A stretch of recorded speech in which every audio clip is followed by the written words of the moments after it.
So who pressed that button?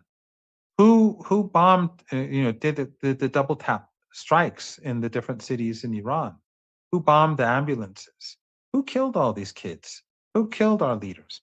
Those people. So the Iranians are saying that these people, just like the Nuremberg trials, that Iran has to get justice. So I would advise all those people who were involved in murdering Iranians to make sure they have security for the rest of their lives. And that's just how they see it in Iran. That's how they see it. They say these people carried out Security, crimes. They but carried out crimes security. against humanity.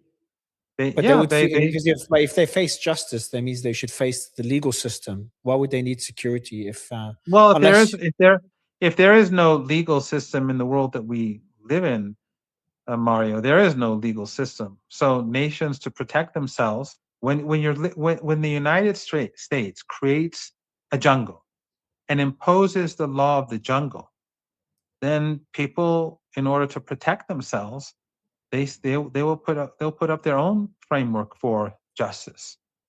From my, if you look at it from where I'm standing in Iran, if you're in Iran and then if people come up to you and say these guys murdered our kids, what happens to them? They just walk away. They don't accept that, Iranians, and so the state has to reflect the views of the Iranian people. And it's not just the views of the Iranian people. It is a preventive measure so that in future, I mean, look at all these Israelis who are murdering and slaughtering and carrying out this genocide in Gaza. The pilots who every day they're bombing and killing multiple kids every day. You know this, I know this. The snipers. Uh, can they just get away with this? No. Across people across the world are demanding justice. Now, the Europeans would never allow for justice because they support this Holocaust. They support this genocide, but other people don't support it. Other people are civilized. They're opposed to it. So uh, if they can block this by any means, as Malcolm X would say, by any means necessary, they would do so. So again, the rules of the game have all been torn up by the Americans. I mean, to be fair, Trump didn't start this. I mean, the United States always saw itself as above the law. They destroyed Iraq and they walked away. And then if you speak to American elites, they'll say, yes, it was a policy mistake. You killed 1 million people. You destroyed a country. That's not a policy mistake. That's mass murder. They destroyed Afghanistan, and they walked away. They created the mess in Africa. I mean, one of the things, Mario, and this is something I want your American and European viewers because I know there are two types who watch these programs. Some are critical of the United States and Western policies and oppose the genocide, and some are they support the United States and justify this genocide by whatever means they can. At the end of the day, because often we'll see them say the threat is Islamic, radical Islamic, radical Islam, or what is it, Islamic extremism, or whatever, the jihadists. All of these extremist groups, they were created by the West and their proxies. Every single one. So all the things that somehow they attribute to Iranians, that we're extremists, we're radical, we're out there to kill people and behead people, that's what their proxies have done through the Takfiri ideology that they've supported since and not by like the likes of Trump.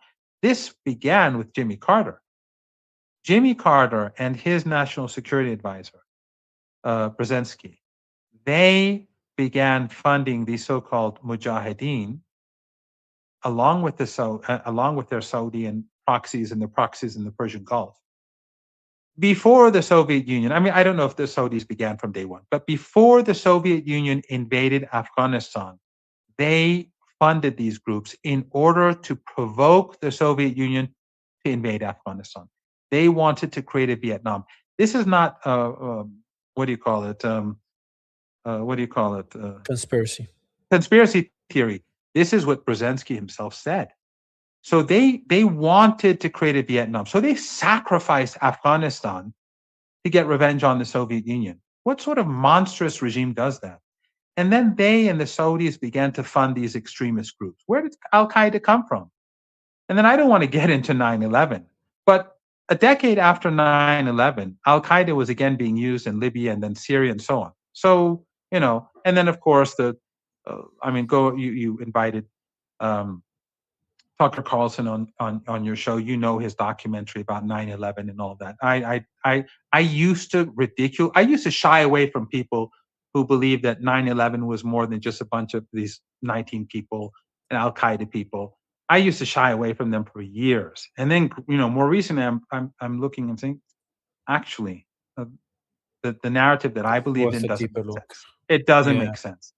But in any case, the point is that all this radical Islam and these jihadists and this Boko Haram and Al Qaeda and ISIS, the Americans Yeah. created them. The CIA created them. Mossad supported them. Their proxies in the Persian Gulf funded them.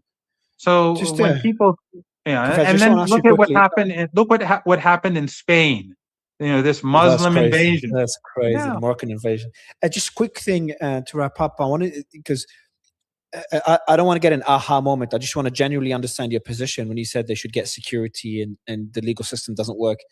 Are you implying that some people may act to avenge the death of the supreme leader and others in Iran? Or are you, do you think that Iran should take steps to, I wouldn't use the word seek revenge, but in your view, hold these people accountable, the people that pulled the trigger? Just want to understand your position.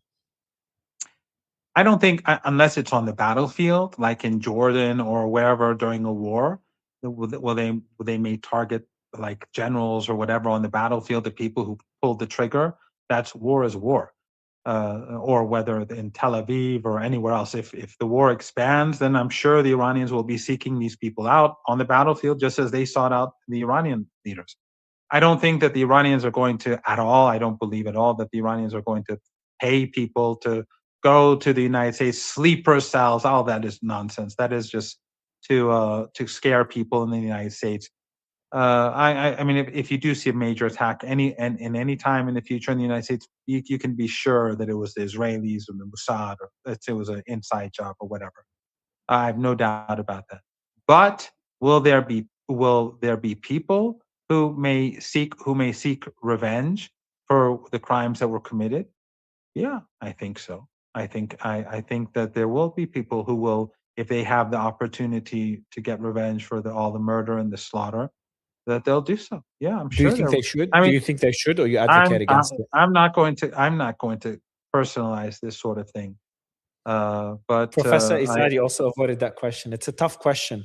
It is a tough Uh, question, I'm isn't it? not. I'm not going to go there. I think Understand. it's clear that these people have carried out crimes against humanity, and that my preference, my ideal, would be Nuremberg trials for the wars in Iraq, in Afghanistan, in Libya, in Venezuela, in the crimes against humanity being carried out in Cuba, and so on. I think all these people have to go to jail, and it's not just the Americans; it's the Europeans that assisted them. It is these none of these war. I mean, it's the irony is that Iran has been demonized all these years, and it's not Iran that starts any of these wars. The genocide is being carried out in Gaza, but we're the bad guys. The Iranians are the bad guys. The Americans wage war against Iran. The Iranians are the bad guys. The Americans destroy Iraq. They supported Saddam Hussein. They funded, so they gave him the chemical weapons. And then they went after Iraq for the chemical weapons that they gave to Saddam Hussein. They created Al Qaeda. Then they invaded Afghanistan because of Al Qaeda and told their people, these Islamic radicals, they are really terrible people. And then when all these countries are destroyed and millions of people leave their homes and go to Europe because they have nowhere else to go, they tell, look at these Muslims who are invading our country. I mean, it's just, it's just extraordinary. Again, I hope you read that book I asked you to read, Going to Tehran. It's worth reading. But also Alistair Crook's book, Resistance. I think that actually in all this, Iran and the axis of resistance have been more humane and more reasonable than the collective West. And when I mean the collective West, I'm talking about Western elites and Western governments and these regimes that govern the West. And by the way, When I say regime, I say the U.S. regime, the Trump regime. It's because that's the language that I they know. use when they refer to you. I remember when you started using it. It was in the first few interviews we did. You called it government, and then when people were using the word regime for Iran, then you're like, all right, you want to play this game, and you started playing the Yeah, same game. I remember the shift.